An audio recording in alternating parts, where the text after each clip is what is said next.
Chapter 32. I'm Not Scared of You, Matthew.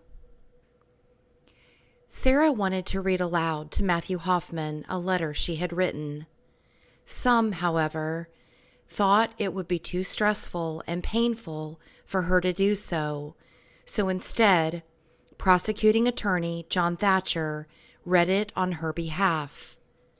Sarah sat in a black dress next to her dad as the statement was read in the courtroom. Her letter began, "This has changed my whole life and my family's life too. This is so sickening, Matthew, to know how you even had the guts to do this to my family. Stephanie was a great woman too. She watched Cody and me whenever my mom needed her to. All I'm thinking about is how sick and disgusting you are. I will never forget about Cody and my mom, Tina. I think Matthew is really stupid for killing the dog too. What could we have possibly done to you, Matthew, to be treated like this? There is no reason why. Matthew, when you kidnapped me, I kept asking you if you killed my mom and my brother, and you said, 'Don't worry about it.' How could you possibly do this to a loving and caring family? Matthew, you must have been planning this for a long time, because you have to have skills and time to do such a thing like this. I wonder if it even goes through your head. Why did I do this? Now I'm going to prison for life." My brother was only 11 years old, and his name was Cody. My mom was 32 years old, and her name was Tina Herman. My mom did a lot for Cody and me. I didn't even get to say that I loved him one last time. I told my mom before I went to school that day that I loved her and for her to have a good day at work. I'm very, very thankful for the guys who worked so hard to find me. Matthew, I don't know if you thought you were going to get away with this, but luckily I didn't. I think Matthew was purposefully trying to scare me and my family, but I'm not scared of you, Matthew. I'm going to stand up for myself and live my life.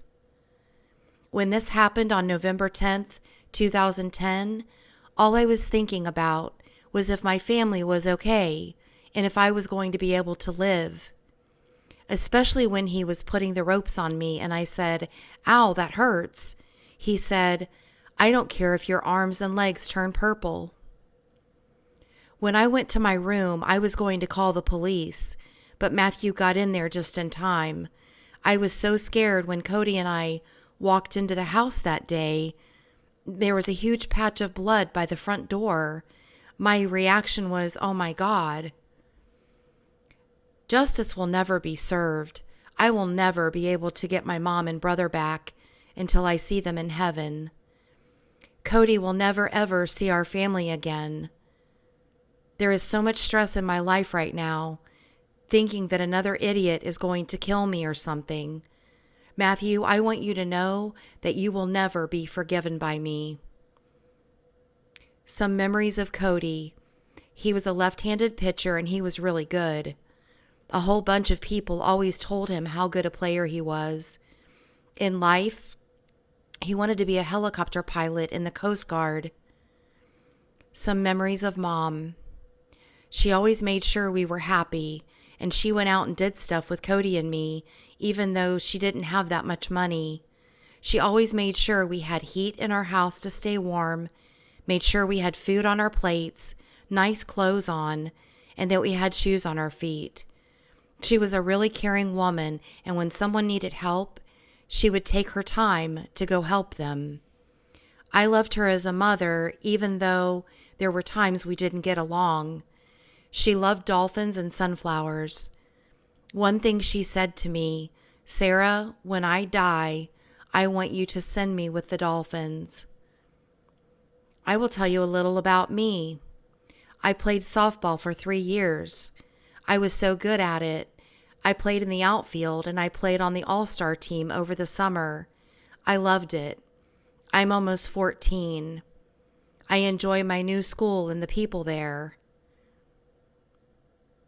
Sarah's last comment was meant as an in-your-face to Matthew Hoffman, a reiteration of her earlier theme that he had not destroyed her spirit and she was no longer afraid of him. And then she brought up the fact that where he was going, he was the one who now had to be afraid. Judge Easter read each and every count and had Matthew Hoffman declare how he pleaded on the count. To each count, Hoffman said guilty in a fairly strong voice until it came to the sexual assault count, when Hoffman's voice could barely be heard. So the judge asked him once again how he pleaded. This time, Hoffman said more loudly, guilty. Larry Maynard stated later, it was apparent he didn't want anyone to hear how he pled on that count. He didn't want that on the record, where anyone in prison could see that he had sexually molested a 13-year-old girl. Prisoners hate pedophiles, and Hoffman knew it. After all the pleas of guilty, Judge Esther sentenced him to a life in prison without the possibility of parole. Hoffman was escorted out of the courtroom, and Larry Maynard recalled, I was glad to get him out of my sight. After the sentencing, Larry Maynard had a few things to say to the media. He related, it was good to get it all out in court. He got what he deserved. Justice was served. We can't let him know that the victims' families will be scared. Violence will not be tolerated, and the local law enforcement did a great job. After Hoffman's sentencing, Stephanie Sprang's mother, Pat Cullens, and sister, Sherry Baxter, both wrote letters to the prosecuting attorney, John Thatcher, praising the work of his office. And Stephen Thompson, Stephanie Sprang's father, related, I'm satisfied with what he got. He got what he deserved, and I'm satisfied with the results. Still, he added, we've tried to go through a normal Thanksgiving and Christmas, but it's been very hard.